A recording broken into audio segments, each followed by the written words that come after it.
Welcome to Lento English. Ready to level up your English? Here we learn through stories, slow, clear, and fun. Listen, relax, and enjoy the journey. One introduction. Australia is a very big country.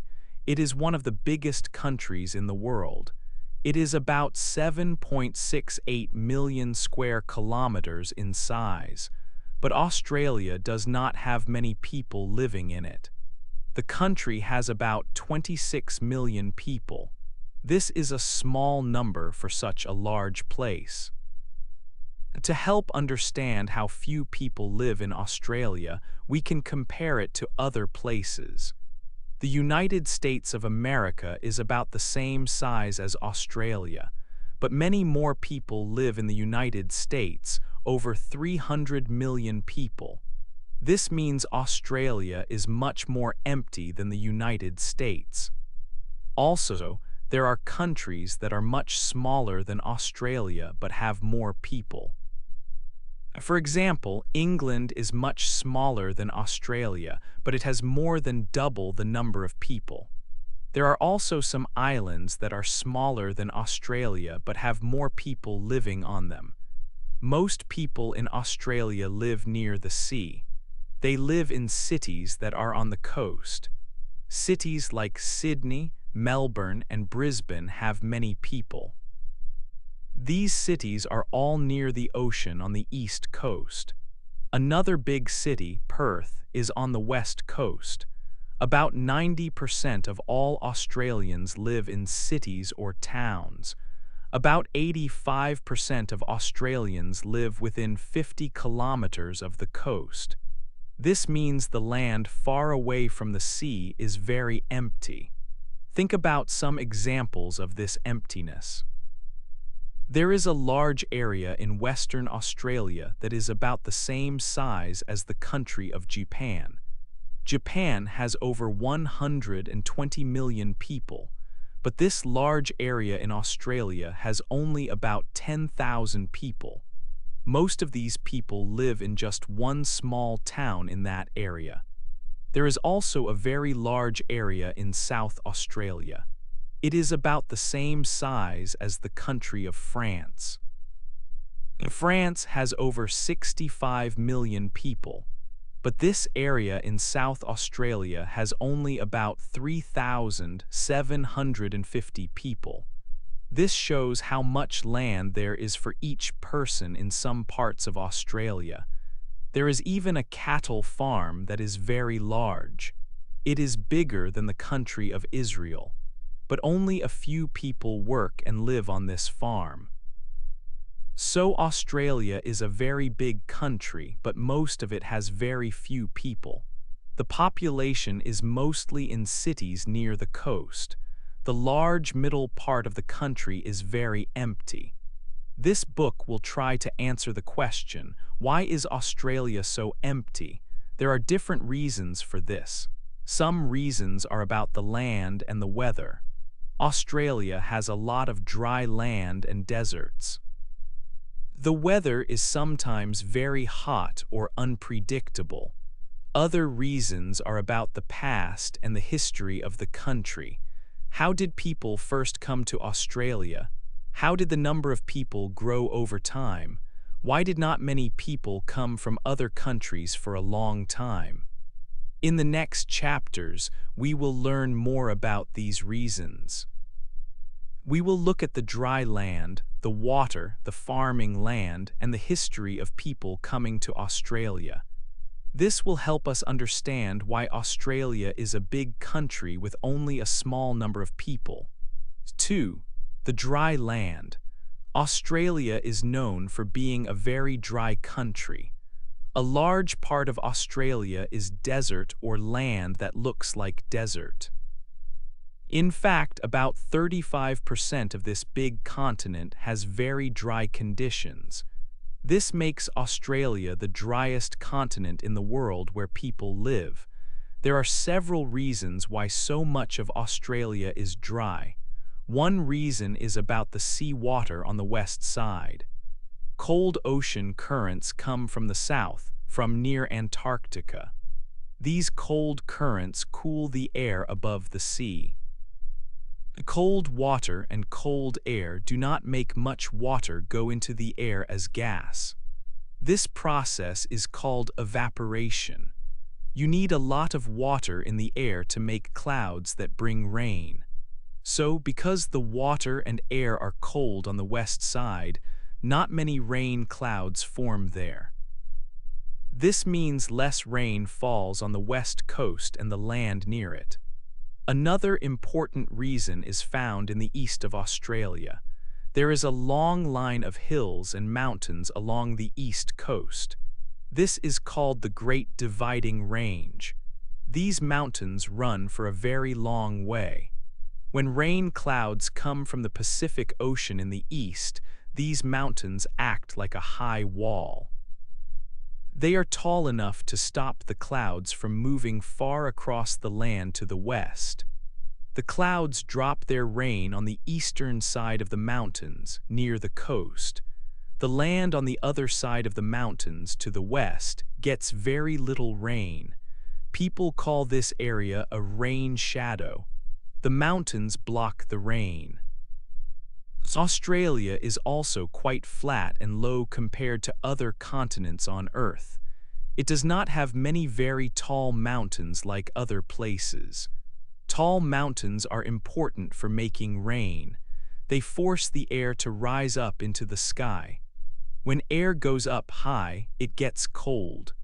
Cold air can make water turn into liquid drops, which form clouds and then rain. Because Australia is mostly flat and low, the air does not get pushed up and cooled as much. This means less rain can form over large areas of the country.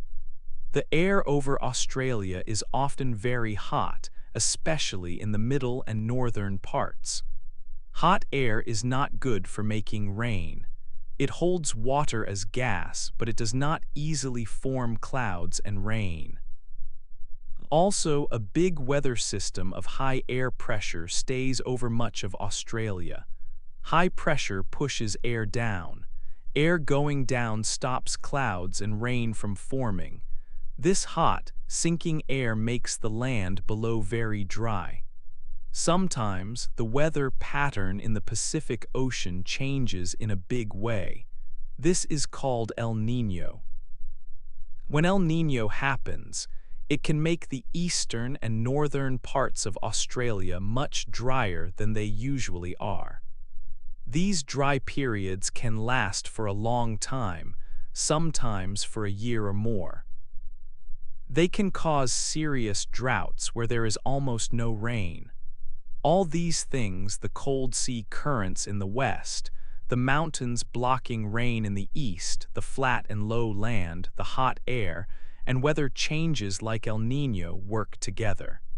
They make large parts of Australia a very dry place.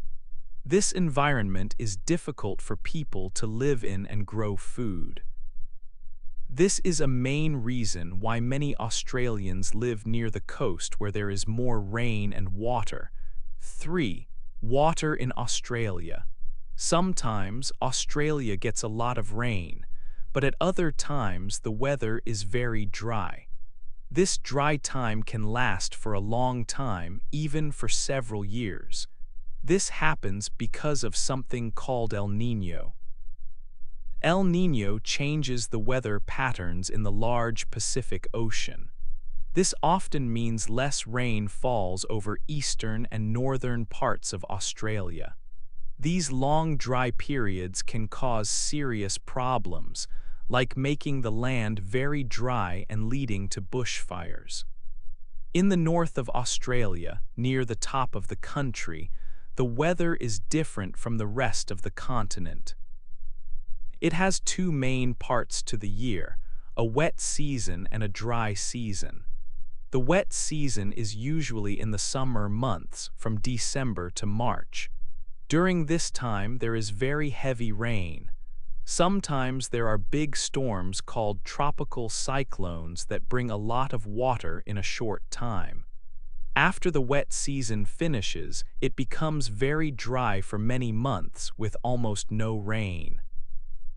The amount of rain in the north can be very different from one year to the next. This means the water supply is not always certain. Australia does not have many big rivers compared to other large countries around the world. The rivers are often smaller and do not carry as much water. The most important river system is called the Murray-Darling Basin. It is located in the southeast part of the country. This river system is very important for water in Australia. It provides drinking water to around 3 million people who live in towns and cities in that area. It also gives water to many farms. Farmers in the Murray-Darling Basin use this water to grow a lot of the food that Australians eat, such as fruit, vegetables, and grain.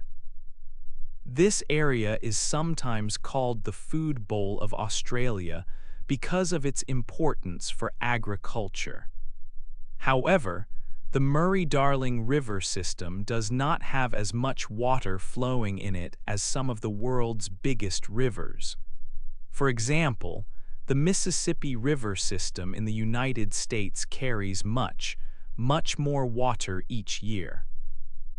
The amount of water in the Murray-Darling can change a lot depending on how much rain falls in the areas where the rivers start.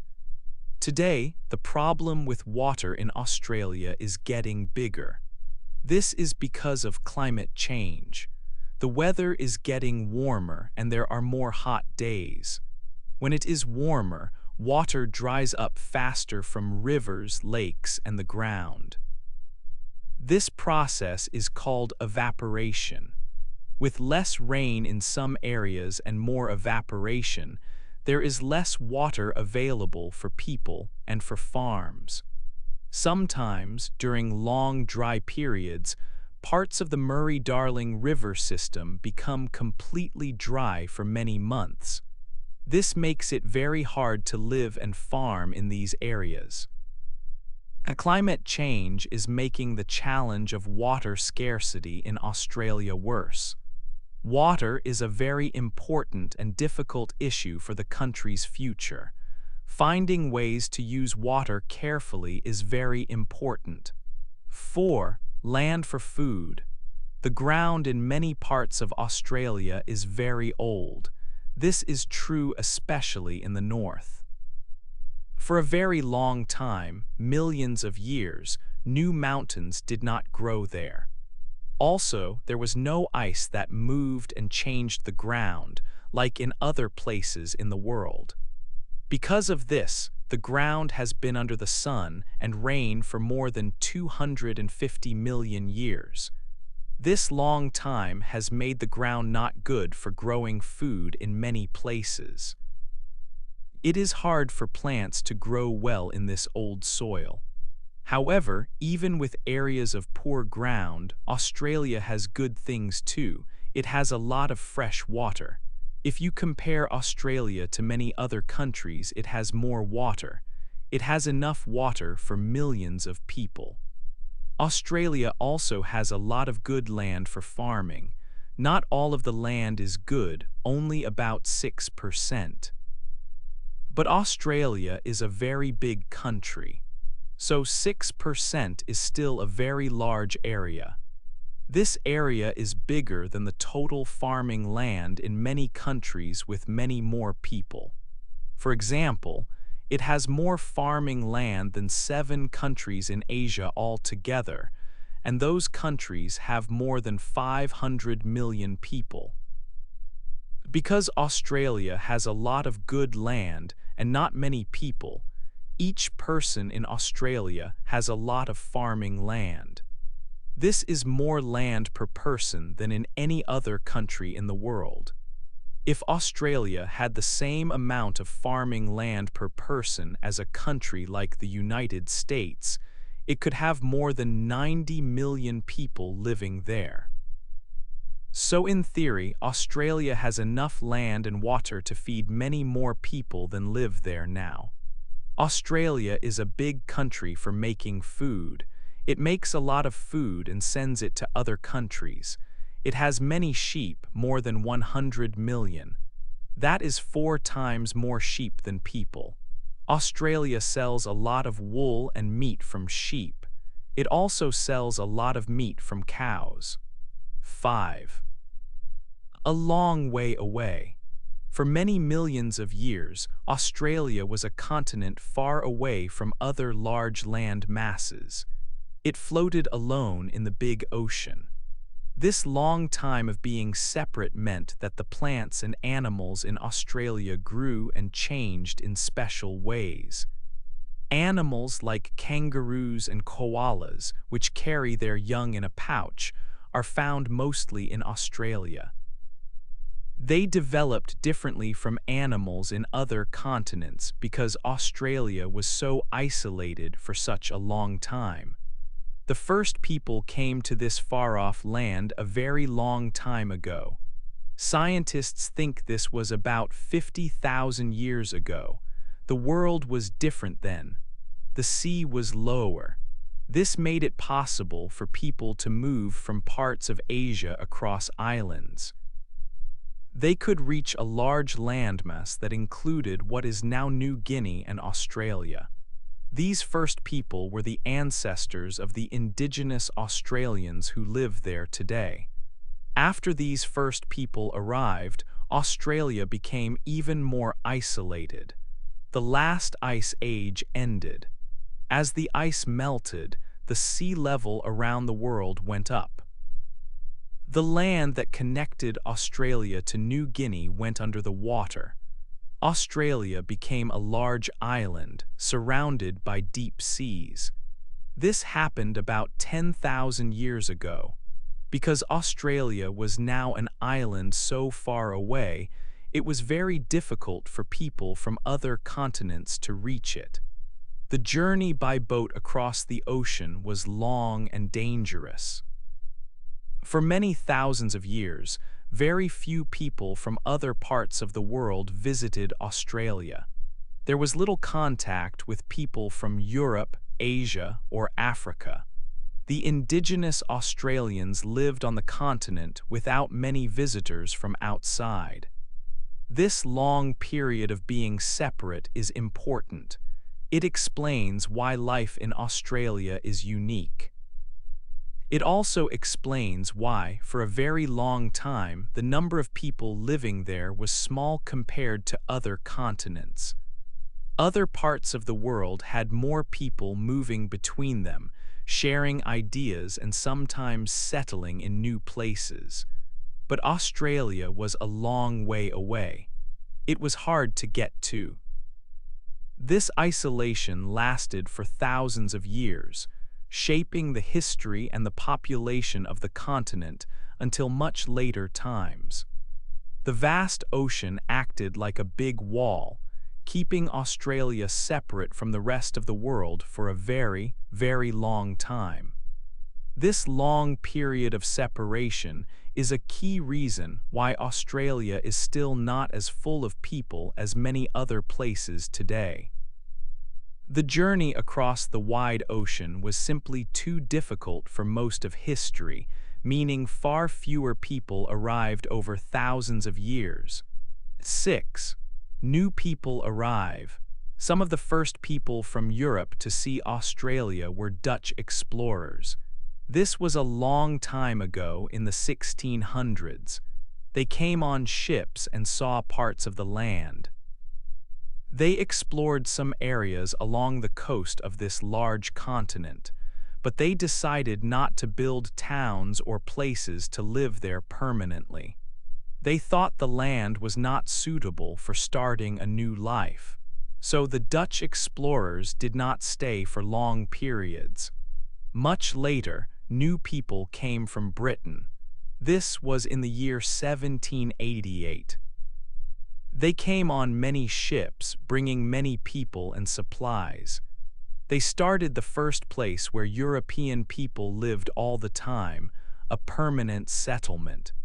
This first British colony was near the place we now call Sydney, on the east coast. There were about 1,300 300 people from Britain when they first arrived to start this new life in Australia. When these new people came to Australia, they brought many things with them across the long sea journey. They brought their way of life, their tools, and new animals like sheep and cows that had not been in Australia before. They also brought sicknesses. These were sicknesses that the indigenous Australians had never experienced before in their land. Because of this, their bodies did not have strong ways to fight these new illnesses that came from Europe.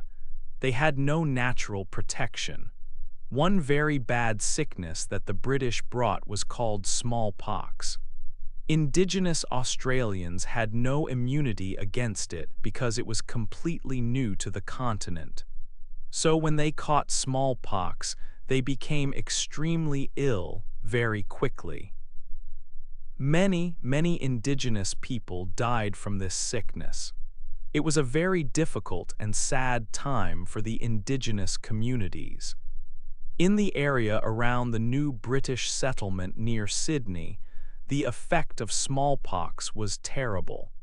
About half of the indigenous people living there died from this sickness in just 1 year after the British ships arrived. This terrible sickness also spread to other places where indigenous people lived, sometimes carried by people or animals. For example, the area later called Port Phillip also saw many indigenous people die because of the sickness. The British people who came had some knowledge about these kinds of sicknesses that were common in Europe. They had some ways to help people who were sick, like simple medicines or ways to care for the ill to help them recover. But they did not give help to the indigenous communities who were suffering greatly from these diseases. They did not try to stop the sickness from spreading among the indigenous people or help those who were dying. Many indigenous Australians died because they had no help and no natural protection against these new diseases brought by the Europeans. This arrival of new people and the introduction of new sicknesses had a very large and negative impact on the people who had lived in Australia for a very long time. It was a major change for the continent. 7. Growing bigger slowly. For a long time, Australia's population did not grow very fast. In 1788, when British people made their first home there, the whole country had around 650,000 people. This was a very small number compared to other parts of the world. Asia had many more people, maybe 1,000 times more. It was difficult for Australia to get new people from Europe. The trip was very long and cost a lot of money. Countries like America were much closer to Europe, so many people who wanted to leave Europe chose to go to America or other places instead of Australia. There was one time when many people came. In the 1850s, people found gold in Australia. This started a gold rush. A lot of people, mostly from Britain, came hoping to find gold. This helped the population grow faster for a short time. But for many years, the government had rules about who could come to live in Australia. These rules made it hard for many people to enter the country. They mostly wanted people from Britain and other parts of Europe. This policy, called the White Australia Policy, meant that not many people came from other countries. This also made the population grow slowly. Wars also stopped the population from getting bigger quickly. For example, in World War I, many Australian men went to fight in Europe. A lot of them did not come back home. This meant fewer people in the country. By the time of the Second World War, Australia had about 7 million people. This was still a small number compared to countries in Asia that were closer. The country was growing, but it was growing slowly for a long time because of the distance, the cost of travel, the government rules, and the wars. 8. A modern country. After the Second World War, Australia started to invite more people to live there. The government wanted the country to grow bigger. They specially asked people from Europe to come. Millions of people came from different European countries in the years after the war. For a long time, there were rules about who could come to Australia. These rules meant that mostly people from Britain and Europe could move there. But in 1973, these rules changed. The White Australia policy ended. Now, people from all countries were welcome to come and live in Australia. This was a big change. Today, Australia is a country with people from all over the world. Many new people who come to Australia now are from countries in Asia. For example, many people come from China and India. Australia is now a multicultural country. Today, nearly 1 in 3 people living in Australia was born in another country. This means that people speak many different languages and have many different customs. Australia is a mix of many cultures. Australia is a modern country, but it still has problems with its environment. It is still a very dry continent. The weather is changing because of climate change. This makes the problems with water worse in some areas. It can be very hard to find enough water for farms and cities. But Australia is also a big producer of food. It grows food for its own people and sells a lot to other countries. It is also famous for its sheep.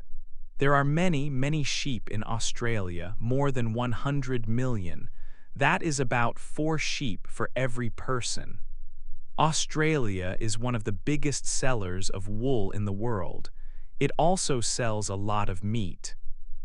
So even with the dry land and climate challenges, Australia is an important country for farming and food for the world.